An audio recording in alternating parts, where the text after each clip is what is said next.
This is an actual spacecraft from another world, piloted by alien intelligence.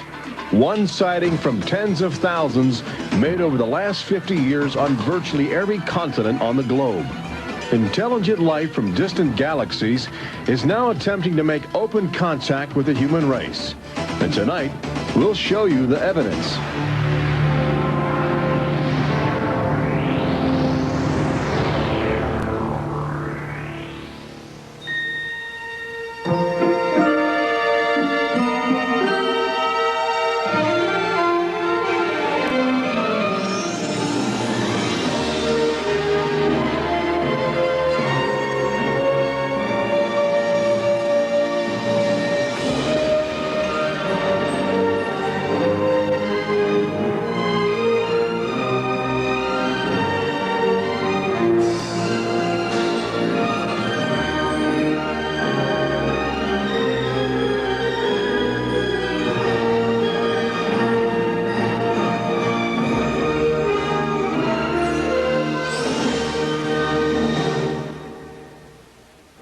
Tonight we celebrate the new Tomorrowland at Walt Disney World in Florida with a television special that's out of this world. Hello, I'm Michael Eisner, head of the Walt Disney Company. In a top-secret military installation somewhere in the United States, there are those who believe that the government is hiding the remains of an alien spacecraft that mysteriously crashed to Earth. With more and more scientific evidence of alien encounters and UFO sightings, the idea of creatures from another planet might not be as far-fetched as we once thought. In fact, one of you out there could have the next alien encounter. Enjoy tonight's special. I'm going to walk over and see if I can sneak a peek. Maybe not. Alien Encounters from New Tomorrowland is brought to you by Bounty. Outstanding absorbency and durability make Bounty the quilted quicker picker-upper. Scientific verification of extraterrestrial life forms routinely arriving on Earth.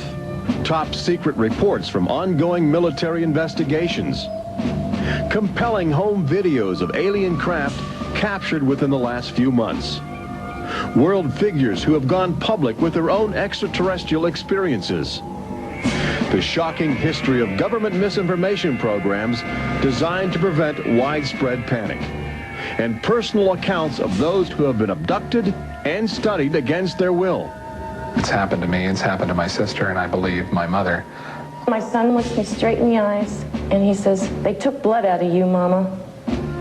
They don't ask permission, they take you. But it's such an incredible secret, nobody wants to believe it. There is valuable scientific data that would prove once and for all that planet Earth is being visited by a highly evolved intelligence that is not from this world. Wait a minute. I've had enough. Stop it. From beyond the boundaries of our perceptions, intelligent beings are beckoning mankind to join the galactic community. It's an invitation which is both wondrous and terrifying. This is the nature of alien encounters. Mankind has the unique ability to ignore the obvious, especially when the facts reveal a disturbing truth. We once believed the sun revolved around the earth. When Galileo demonstrated the reverse is true in 1634, he was charged with heresy and placed under house arrest for the last 8 years of his life. The charges were later dropped, 342 years later. Now, as we approach a new millennium, mankind is in the midst of the most profound event in history, actual contact with intelligent life from other planets. For nearly 50 years, officials have been documenting routine alien encounters here on Earth, and thousands of people have seen or experienced this alien presence. Yet many others still refuse to acknowledge the obvious evidence all around them. What is it like to be confronted by a creature whose intelligence and skill is far beyond the comprehension of mankind? Would it be enlightening? Would it be an exercise in terror? Or perhaps both? Here in the new Tomorrowland at the Walt Disney World Resort near Orlando, Florida, these concepts are brought to life as guests experience their own alien encounter, a sensory thriller from Disney and George Lucas. We'll give you a sneak preview later in the show. But first, we must prepare you for the future with some shocking insights from the recent past. Alien ships seem to arrive in waves. And if the last few years are any indication, planet Earth is experiencing a tsunami of sightings.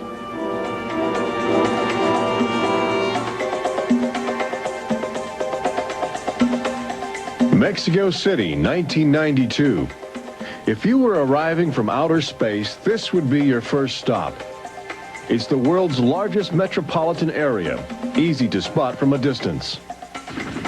Saucers arriving here have an affinity for military helicopters. This one was caught stalking a squadron during a national holiday celebration. Dozens of people videotaped the craft. Millions more just stared in disbelief as it covered 200 square miles of territory in a matter of minutes. Canada, 1991. In a residential area just outside Ottawa, this alien ship was photographed landing in what appears to be a prearranged site. UFO investigators claim the structure of this craft reveals a technology previously undocumented.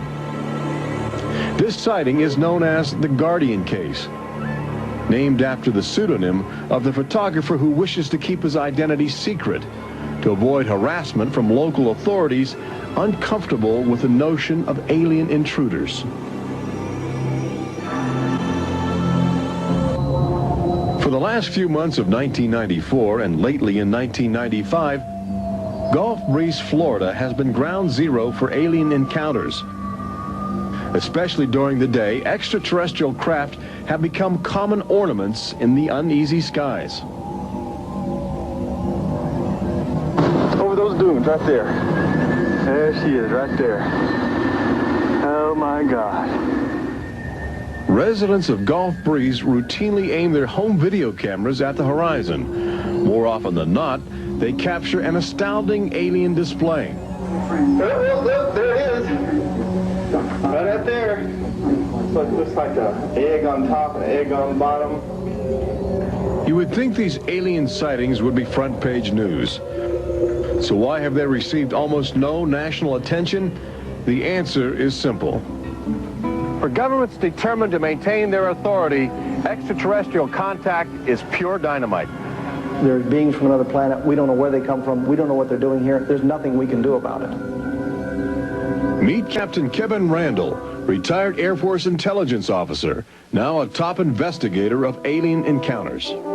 Anytime a technologically superior civilization comes in contact with a technologically inferior civilization, the technologically inferior civilization ceases to exist. Not necessarily through conquest, not necessarily through invasion, but because the technology changes the underlying social structures of that civilization and it disintegrates. Those fears are reflected in a 1960 federally funded study by the Brookings Institution, which warned that public knowledge of alien life could cause civilization to collapse. So they began a policy of covering up and hiding the information, but they also began a policy of ridiculing, so that people who really see something are afraid to come forward. This isn't right to do the ridicule. I mean, a lot of people suffer. Retired Army officer Clifford Stone certainly suffered after he began private research into the UFO phenomena while still in the service. Well, I was given a lawful order while I was in the military to back off. I refused that lawful order. That resulted in me having to go to be psychoanalyzed, which kind of backfired on my command. But I was actually given a lawful order not to write to members of Congress without first getting it approved through my command, and not to talk to members of the media. Of course, I went out and violated all those directives simply because I felt they had no right, that I had a right. He also has determination. This collection of classified government documents represents years of determined effort by Stone to open the UFO files and offer fresh leads to investigators on the trail of the truth. It is not surprising that this book is making top military officials very uncomfortable. I think that some of the underlying concerns they have is the impact it will have on society as a whole if the information is ever released. But why have aliens chosen to visit our small blue planet? hidden on the distant fringes of an insignificant star cluster? Well, we invited them here. When we return, what is attracting alien visitors to planet Earth? Extraterrestrials take aim on America's military. A crashed saucer becomes a top-secret bombshell. The nation's capital becomes a cosmic crossroads. And later, how Disney Imagineers have designed a way to prepare humans for their inevitable alien encounter.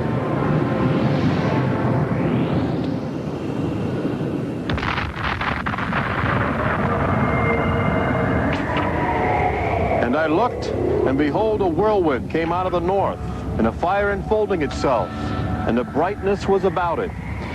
Also out of the midst thereof came the likeness of 4 living creatures. And when the living creatures went, the wheels went by them.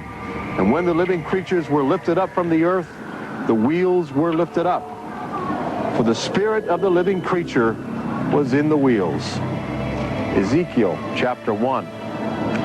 There have been reports of alien encounters throughout recorded history, often buried in the obscure poetry of mystics. But since the end of World War II, alien encounters have adopted a darker, more menacing demeanor. No longer just spirited lights dancing in the sky, UFOs turn more brazen, announcing themselves with surprising ferocity. Most alien activity on Earth in this century seems to have been sparked by the single most profound technological achievement in human history.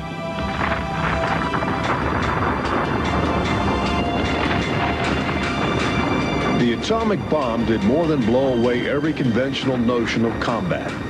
It also saddled mankind with the awesome responsibility of life and death for the entire planet. But what the world didn't know in 1945 was that the atomic bomb's brilliant burst of energy would also be mankind's cosmic calling card, announcing to the universe that a technological society had evolved on a small blue planet in the backwaters of the stars. So as the world celebrated the war's end in 1945, aliens who heard man's atomic trumpet were already charting their course towards Earth, responding to our open invitation. As early as 1947, the large alien ships began to arrive, navigated by living creatures. Their advanced physics allowed them to traverse the galaxy and pierce Earth's atmosphere with amazing speed. The U.S. military immediately went on the alert against the unknown menace. Sightings were perceived as threats to the security of an America still reeling from the edgy consciousness of war, and the sightings were taking place all across the country. I glanced up and there were 3 flying saucers in a V with what appeared to be a dome on the top with, I can't be sure, but I believe I saw the sun glinting off of windows or observation portholes of sort. I think it was from outer space, but friendly. Army fighter planes are on patrol for flying saucers. Cameras installed to photograph them. Portland, Oregon, the area from which came the first weird reports. This flying saucer patrol shows how the Air Forces, while not putting too much stock in the mysterious things in the sky, are investigating. The control tower's in touch and on the watch. So are a whole lot of people these days. They're seeing flying saucers everywhere. Flocks of fantastic discs flying through the air. But the military finally had to admit that something was happening that they didn't understand, offering their first and only public statement on the UFO phenomenon. The recent sightings are in no way connected with any secret development by any agency of the United States. They weren't always called flying saucers. Some reports claim they resembled other household objects. The public was fascinated and anxious to make contact. But our official response remained aggressive, sometimes sparking deadly games of high-speed, high-altitude cat and mouse. National Guard Captain Thomas Mantell played that game and quickly became a grisly statistic.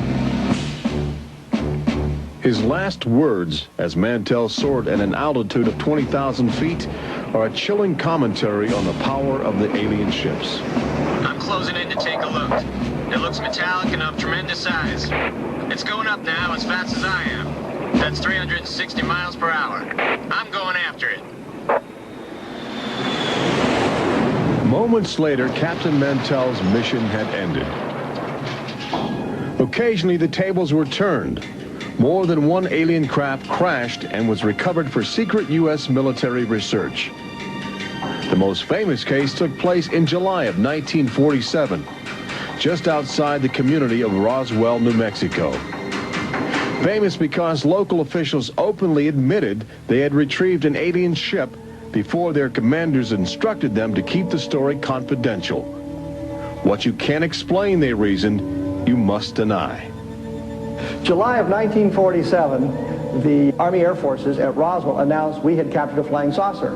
You can say our government announced in July of 1947 they had a flying saucer. 3 hours later, they announced, no, it's merely a weather balloon. The officers at Roswell made a mistake. But our government has come forward and said, yes, we had a flying saucer. Then they took it back. Any one of your viewers can go back to the newspapers on July 8th, July 9th of 1947, and just front page headline after headline that the government had captured a flying saucer. Don Schmidt from the Center for UFO Studies in Chicago is convinced that the Roswell case is the linchpin in America's ongoing alien cover-up. We have over 550 witnesses. They were there. They handled the debris. They saw the craft. They saw the bodies. They handled the crew members of that craft. And invariably, they all say, this was not from this earth. This is the actual site where the Roswell saucer was discovered, along with the bodies of 3 extraterrestrial missionaries who didn't survive the collision.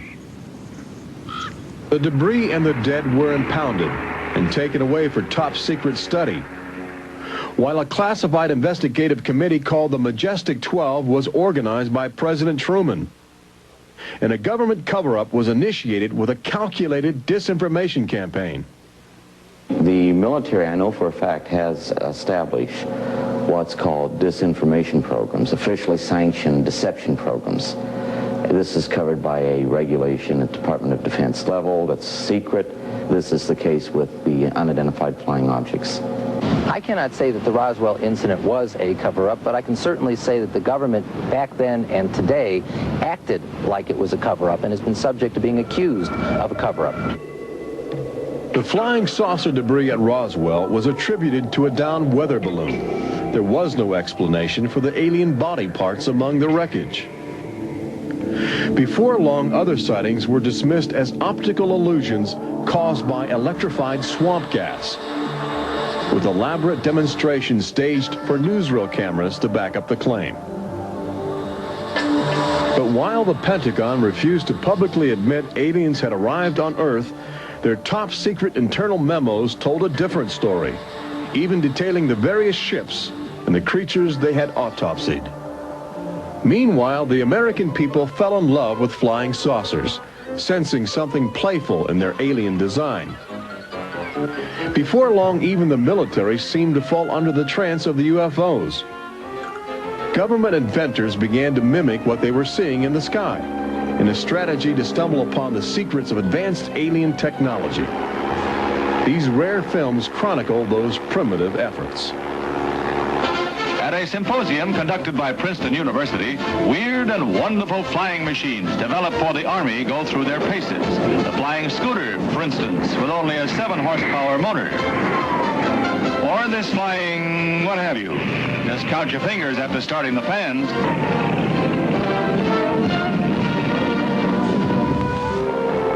The naive attempts to copy the saucers began to look foolish, especially in July of 1952, when real alien ships were routinely buzzing over Washington, D.C., leading fighter pilots on frustrated chases lasting as long as 6 hours. It was the first time since the War of 1812 that our nation's capital had been successfully invaded by a foreign power.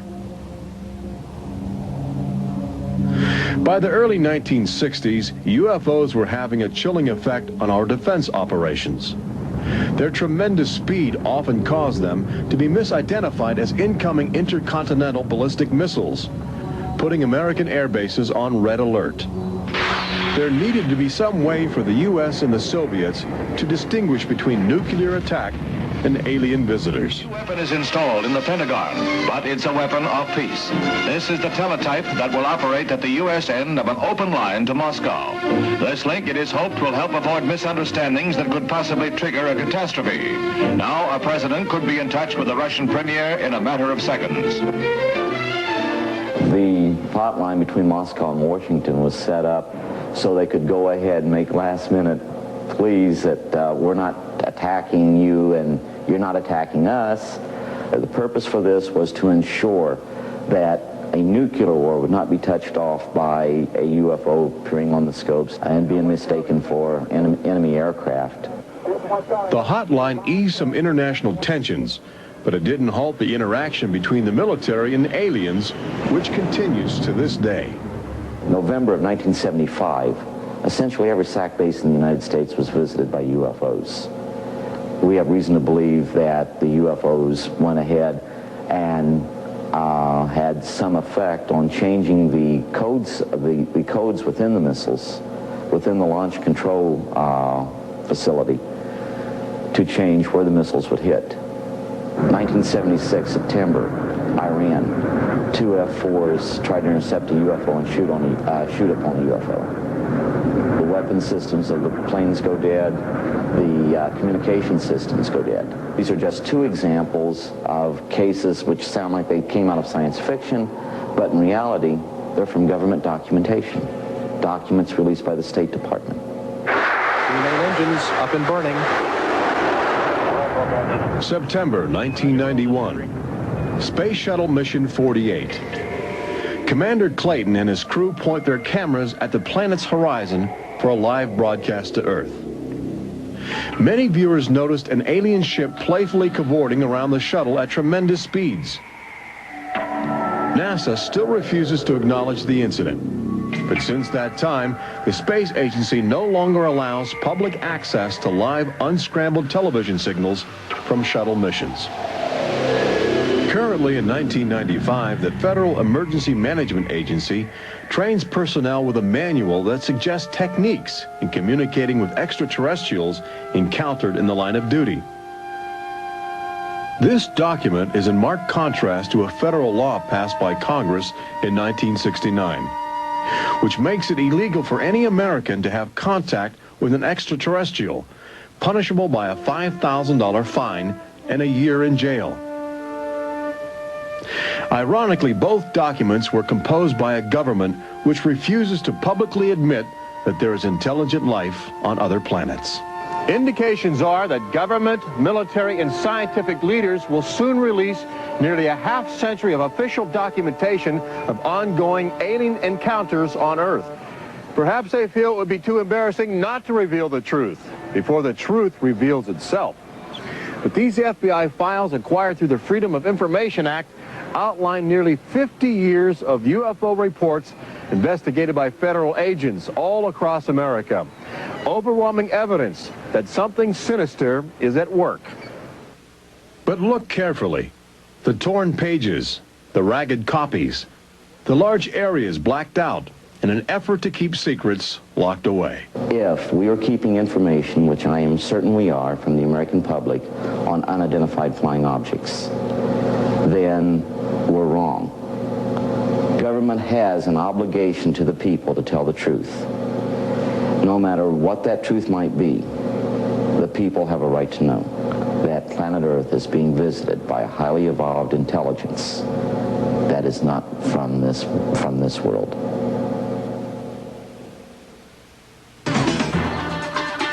When we return, meet the people who have already experienced disturbing contact with creatures from another world.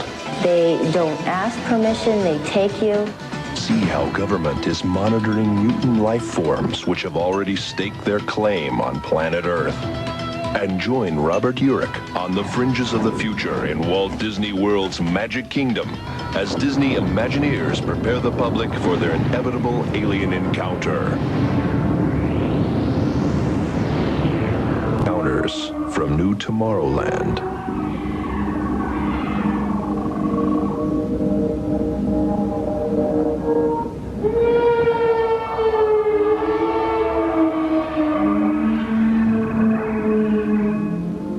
The fact is, everyone encounters alien life forms each day. We've just become accustomed to ignoring the evidence. We expect the first visitors from outer space to arrive in flying saucers. But there are new scientific suggestions that the microbiotic organisms, which routinely invade human bodies in the form of viral disease, may have extraterrestrial connections. These minute alien life forms may very well be the advanced invasion force, leading the way to test Earth's environment for more complex and determined creatures.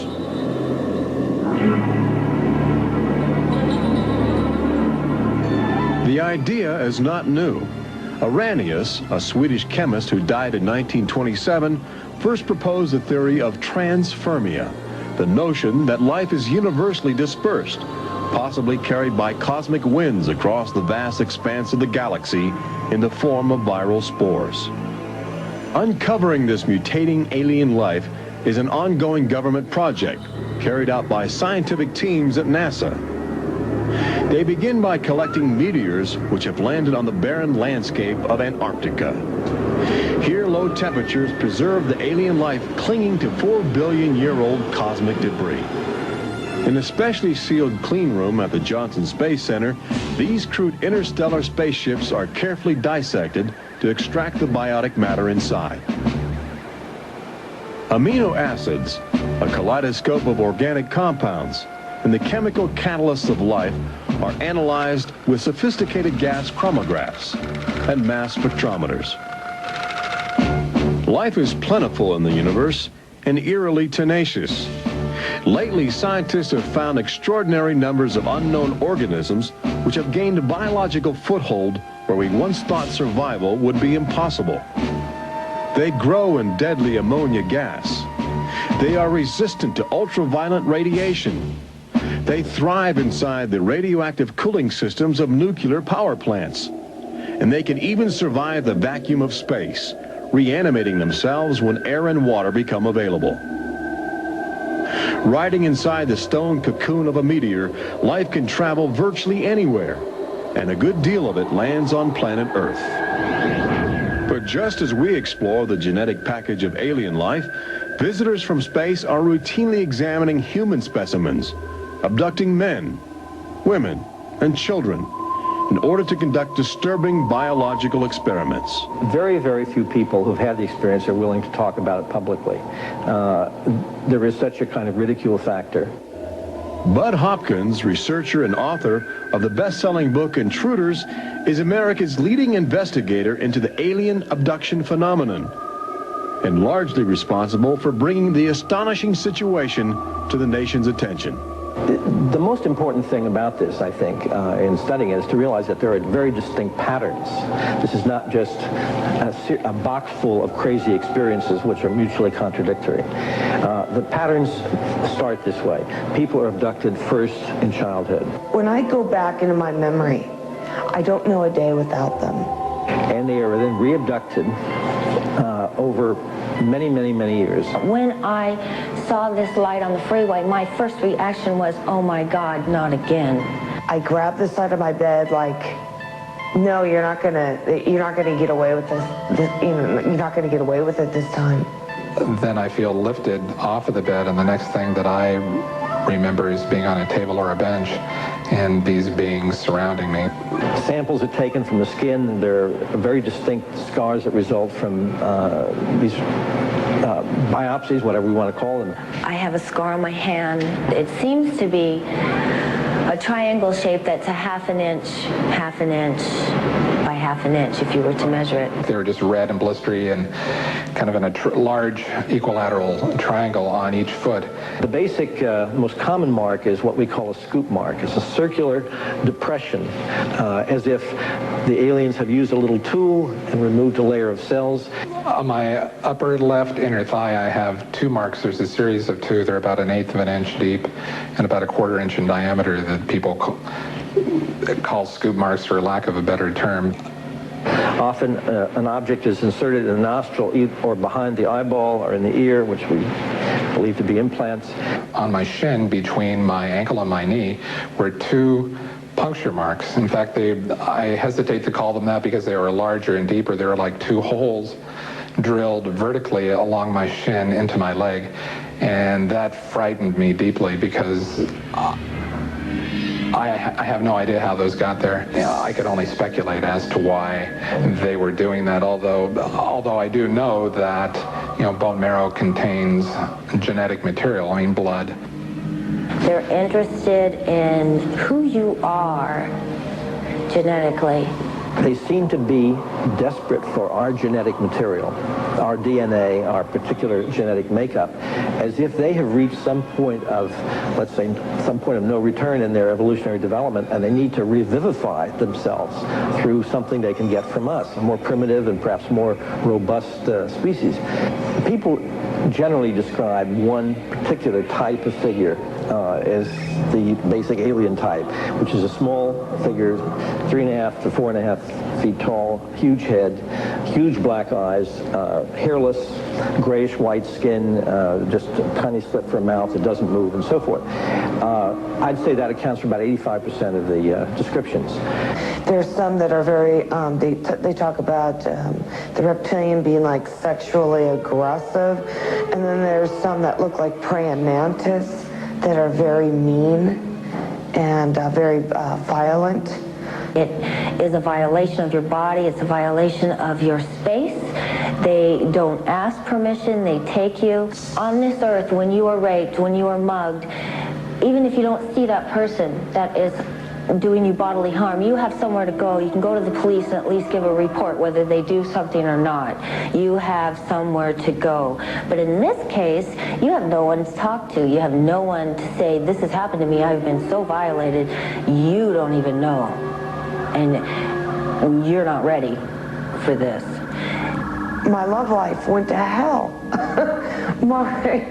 My schooling went to hell. Everything went to hell.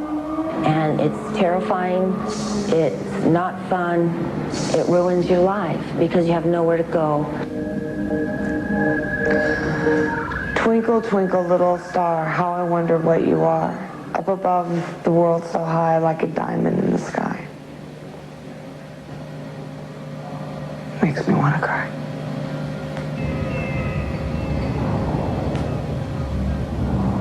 Part of the trauma involved in this is our government telling us that these objects don't exist. And I seem, and other members of my family, and other people seem to have these experiences. It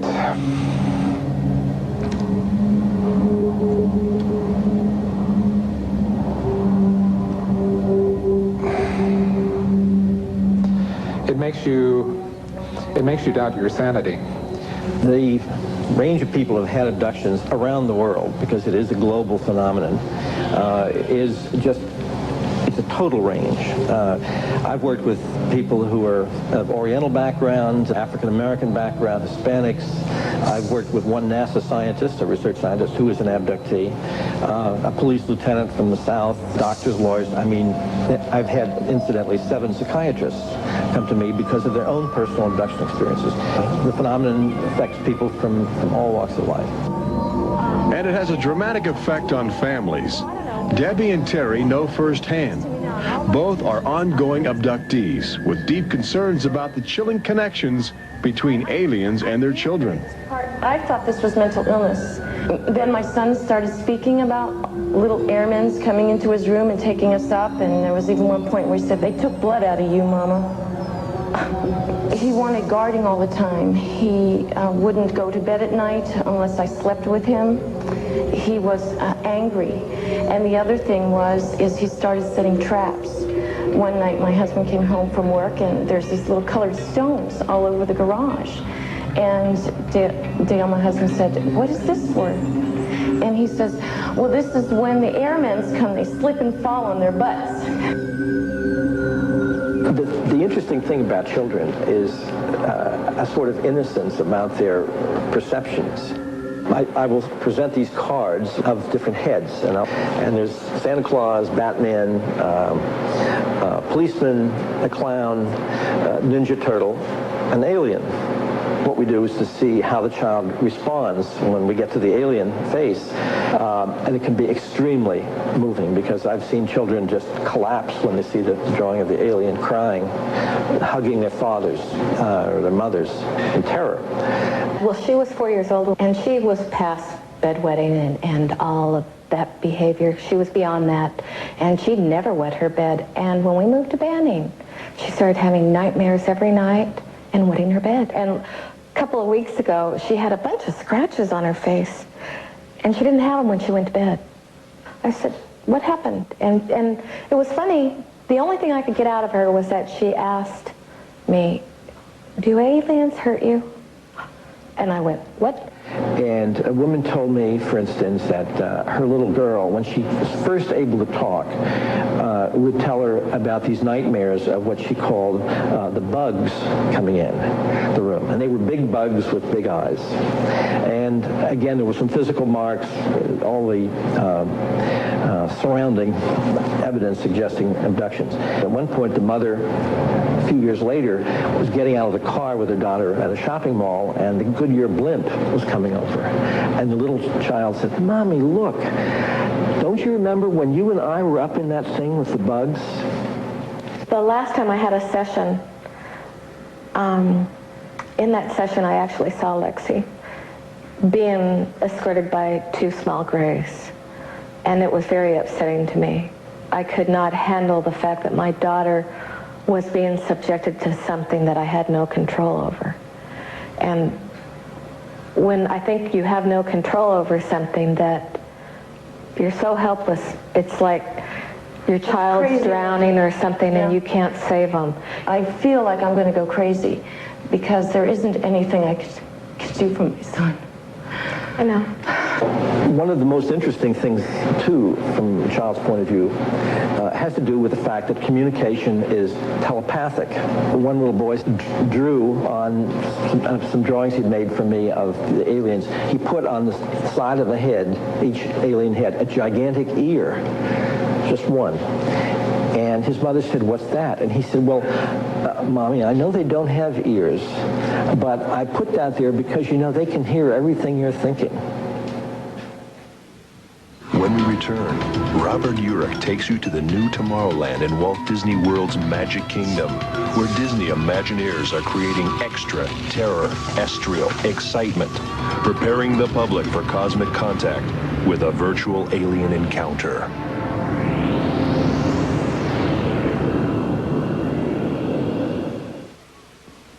This is an official UFO sighting report, one of thousands compiled over the last few decades. This particular report from October 1969 was filled out by Jimmy Carter. He was still governor of Georgia at the time. He witnessed a luminous object suspended in a twilight sky. Later, when he assumed the office of President of the United States, his staff attempted to explore the availability of official investigations into alien contact. As this internal government memo illustrates, there are some security secrets outside the jurisdiction of the White House. We investigated lights in the sky for over 20 years. We didn't get anywhere. We have over 100,000 cases from over 160 countries in our files at the Center for UFO Studies in Chicago. When you actually take the time to look at the official record, look at the classified, disclosed documents on the phenomena, and I'll guarantee you'll walk away saying, why weren't we told about this? And why were we told something else altogether? We've all been indoctrinated to have this knee-jerk response just to that term, UFO. We have to ask ourselves, who started it? And isn't it about time we go out and find out for ourselves? Every year, NASA routinely propels about 24 astronauts into a low Earth orbit aboard the space shuttle, a loud, lumbering, somewhat primitive rocket ship.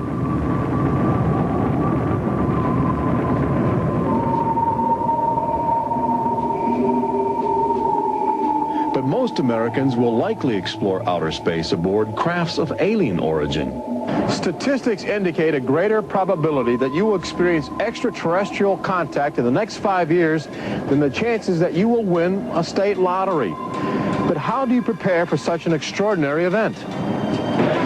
Here in the new Tomorrowland at Disney World, scientists and Disney engineers have brought to life a possible scenario that helps acclimate the public to their inevitable alien encounter. Welcome to the new Tomorrowland Convention Center in the Magic Kingdom, where humans can enjoy their first taste of the future, as well as advanced extraterrestrial technology, and begin to understand the disturbing facets of alien intelligence. Excess Technologies, an interplanetary manufacturing and marketing conglomerate, is one of the first alien firms to take advantage of this showcase facility in New Tomorrowland, introducing humans to technology which promises to seize the future. Today, guests are exploring the concept of teleportation, the ability to transmit solid matter or living creatures across the endless void of space. Inside this chamber, at the extraterrestrial alien encounter attraction, cosmic representatives will demonstrate the secrets of a brave new world. Utilizing the ominous device, two very different life forms will make contact via the teleportation process. Unfortunately, high technology can backfire if operated by careless hands. As the seat restraints lock into place and the power generators are activated by anxious extraterrestrials, these happy humans are about to discover a disturbing truth. When science fiction becomes science fact, the results could be terrifying.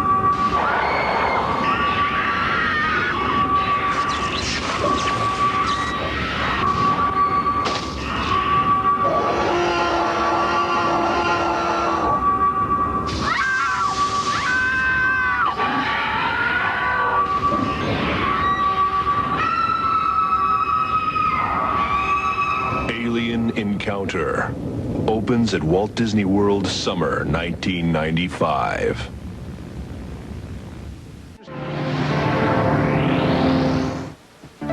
Planet Earth has always been a laboratory for alien life forms which can drop in from space or slowly mutate into bizarre fleshy organisms at our feet.